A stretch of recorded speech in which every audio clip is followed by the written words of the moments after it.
Amaka, please come home now. Mama Sandra's voice echoed through the phone, laced with panic. Something is wrong with Adana. She won't wake up. Amaka froze. Her fingers trembled as her phone slipped from her grip, crashing to the marble floor. The sound felt distant, almost surreal. Her heart pounded. Everything else, her meeting, the work files, the assistant waiting by her office door, faded into silence. Only one thought echoed in her head. Adana. She didn't even wait to explain. She grabbed her bag, burst out of the office like a madwoman, and dialed her husband on the way out. "Jonathan, it's Adana. She's not responding. Something is wrong." By the time they both arrived at the house, the nanny, Mama Sandra, was pacing the living room, tears flowing down her cheeks. "I fed her as usual. She just slept off, but I can't wake her," she wailed, wringing her hands. Amaka didn't speak. Her eyes locked on the tiny, lifeless form on the baby cot. Her baby. Her miracle.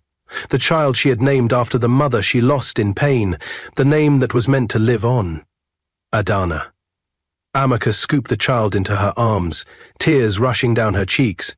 "Adana," she cried. "Wake up, baby, please. Wake up." But the tiny body was still. Too still.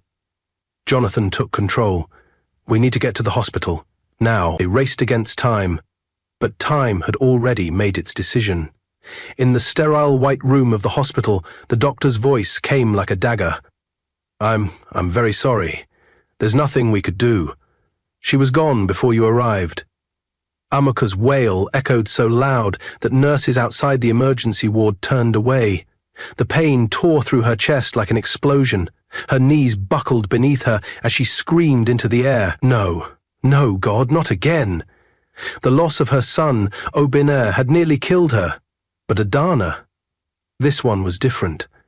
This baby was her second chance at healing, her fresh start. And now, gone. The doctor hesitated before delivering the final blow.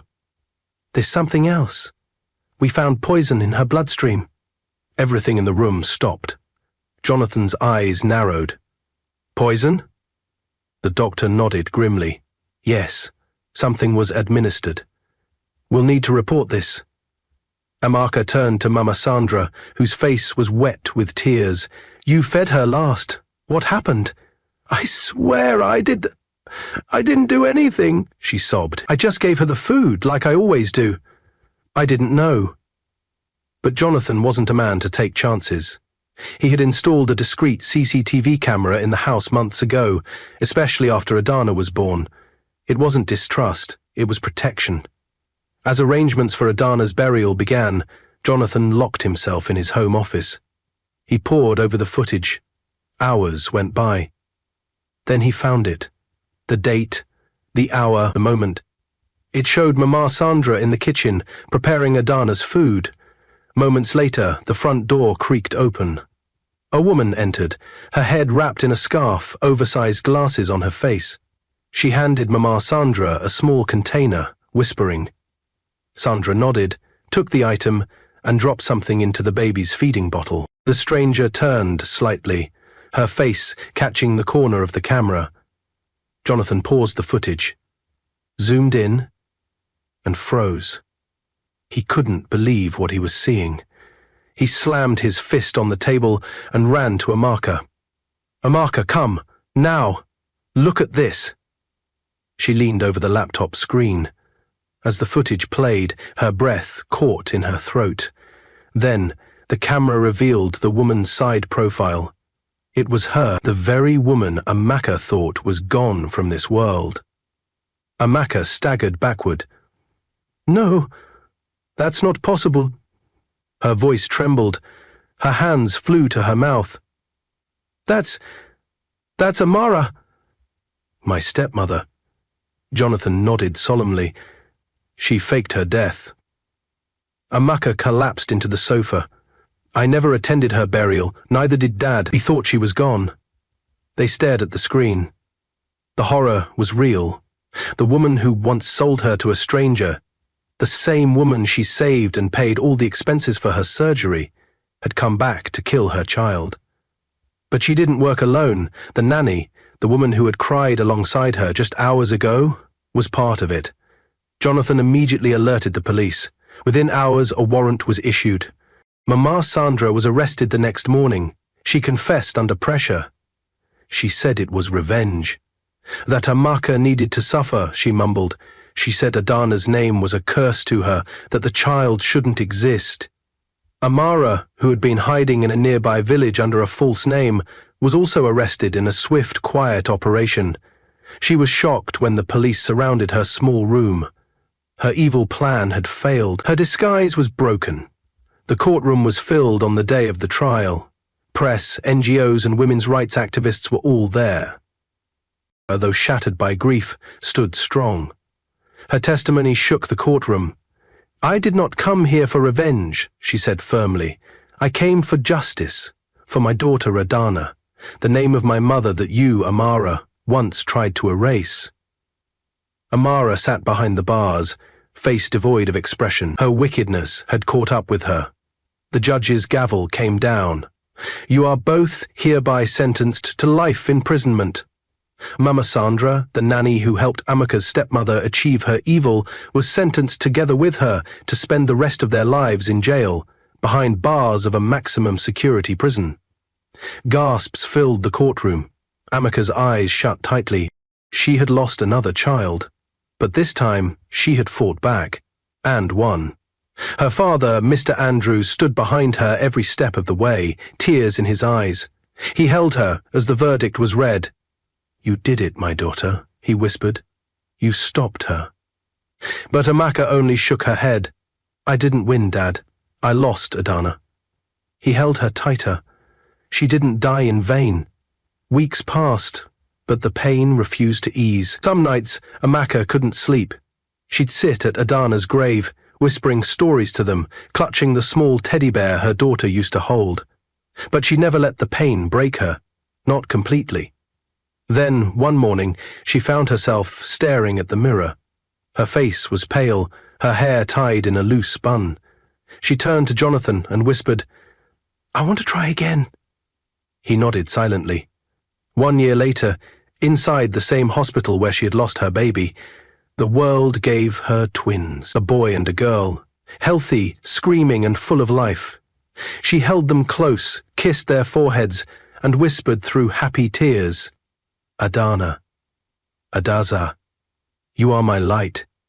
But as joy returned to their lives, a knock would soon come, one that could change everything again. It was a quiet Saturday morning. The sunlight filtered softly through the bedroom curtains. Amaka lay on the bed, her newborn twins, Adana and Adaza, peacefully napping beside her. Their soft breaths were a lullaby of hope. The nursery down the hall was already painted in pastel colors, with names written on the wall in golden calligraphy. For the first time in years, Amaka felt safe, loved and whole. Jonathan tiptoed in with a tray of pap and fried "Mama, twins," he whispered playfully, planting a gentle kiss on her cheek. Amaka smiled for the first time in a long while. It wasn't forced, it was real. "Do you know how long it's been since I ate without tears in my throat?" she asked softly. Jonathan didn't answer. He just held her hand and looked into her eyes. "We've come far, Amaka. You fought for every bit of this joy." Just then, the doorbell rang. Amaka frowned slightly. "We're not expecting anyone." Jonathan gently set the tray aside. Maybe it's the security guy. But when he opened the door, his expression changed. "Who is it?" Amaka called from the room. Jonathan hesitated. "Amaka, you need to come." Worried, Amaka carried Adaza and stepped into the living room. Standing at the doorway was a young girl. She looked about 17. She was thin, her hair braided tightly to her scalp. She wore a faded Ankara wrapper and a threadbare blouse. Her eyes were sunken from tears and hunger. The girl looked at Amaka, her lips trembling. "My name is Chica," she said. "I need help. I was told you help girls like me." Amaka exchanged a glance with Jonathan. She stepped closer. "Chica? Who told you about me?" The girl broke down in tears, collapsing to her knees. "Please forgive me for coming here uninvited. I ran away from the people that kept me locked in a house in the city. They said they'd sell me to a man for money, but I escaped. I've been walking for days." Amaka knelt and wrapped her arms around the girl. Chica sobbed uncontrollably. "I have no one," she cried. "They said I was cursed, just like my mother. She died from childbirth. I've been on the street since I was 9, but one woman, a market woman in Ojelikba, she said, 'Find Amaka, the woman who helps girls like you.' That's all she said. That's how I found you." Tears filled Amaka's eyes. She gently pulled Chica up. "You're safe now." Chica nodded, but then whispered something that made Amaka freeze. "They told me. They said a woman used to buy girls like me. Her name was Mama Sandra, and she didn't work alone." Amaka felt the blood drain from her face. "What did you say?" Chica looked confused but continued. "I overheard them say she was part of a bigger group, that she used to take girls and send them to someone in another town. They said there are still people doing it, and they're angry you exposed her." Jonathan immediately locked the front door and pulled out his phone. "I'll call the police. This might be bigger than we thought." Amaka felt her legs weaken. She sat on the sofa, still holding baby Adaza close. Her mind was spinning. So, Mama Sandra wasn't working alone? Was Adana's death part of something deeper? Her past wasn't just knocking. It had broken back in. Later that evening, detectives came to the house. Chica gave a detailed statement. What she revealed shook them all. There was a network, a ring of women, mostly older ones, who posed as nannies and midwives. Their real job? Trafficking girls from poor communities. Mama Sandra had been a key player, but someone else, known only as the matron, was in charge. And the last known location of the matron was in Imo State. The detectives made a promise to dig deeper. Amaka looked down at Chica and saw her younger self. Abandoned, betrayed, hurt, but now protected. "I want her to stay with us," Amaka said to Jonathan. He nodded. "Then she stays." That night, Amaka held her babies tightly, but sleep didn't come. She stared at the ceiling, her mind racing. If this network was still active, if there were still girls like Chica being trafficked, she couldn't stay silent. This was more than revenge now, more than healing. This was war. The next morning, Amaka held a press conference. Standing before reporters and flashing cameras, she spoke from her heart. "There's a system that continues to fail our girls. I was once thrown away by my own stepmother, sold to a stranger, left to rot. I survived because God sent an angel to me who disguised as a homeless man. But many like me don't. They were not that lucky. This must end." She announced the launch of a new arm of her foundation, the Adana Rescue Initiative, dedicated to rescuing girls trapped in domestic slavery, fake nanny rings, and child trafficking networks across the country. The crowd applauded, but behind the noise, Amaka saw something else. A man in the crowd, middle-aged, dressed in a clean agbada. He wasn't clapping, he was staring straight at her, unmoving and smiling. And when the crowd began to disperse, he vanished. Jonathan noticed too. "Did you see him?" Amaka nodded. "Yes, and I don't think that was a journalist." She had stared into the eyes of many enemies, but this one was different. Something about that man's stare sent chills down her spine. As the week went on, Amaka began receiving threats. First, an anonymous letter slipped under the gate. "You should have stayed quiet. You were warned." Then, a car followed Jonathan home from work, only to disappear when security tried to approach. One night, they woke up to the smell of burning. Someone had tried to set fire to the front gate. The message was clear. They were being watched. But Amaka wasn't a scared girl anymore. She called an emergency meeting with her foundation's legal and security teams. They hired top private security for protection, tapped into federal law enforcement, and Amaka gave one final order. We expose everything. We take this all the way to the top. She knew the danger, but she also knew that this was what she was born to do. From a child once thrown away like trash, to a mother who lost her child to poison, to the voice of hundreds of voiceless girls across the country. This wasn't just Amaka's fight anymore, this was Nigeria's reckoning, and as she stared into the mirror that night, wearing a t-shirt with her mother's name across the front, Adana, she whispered to herself, "If I die fighting this, so be it, but they will remember me." Suddenly, her phone buzzed, an unknown number. She hesitated, then answered. A deep, cold voice spoke. "You want to save these girls. You should start by saving yourself." The line went dead. Amaka dropped the phone. Jonathan rushed in. "What happened?" She looked at him, her face pale. "They know where I am." Amaka didn't sleep that night. She sat on the edge of the bed, staring at the phone in her hand. "You should start by saving yourself." The words echoed over and over again. Jonathan paced the room, concern etched deep into his face. "We need to get you out of the city for a while, just until the investigation team finishes." "No," Amaka interrupted firmly, her voice surprisingly steady. "If I leave now, I'll be running. That's what they want."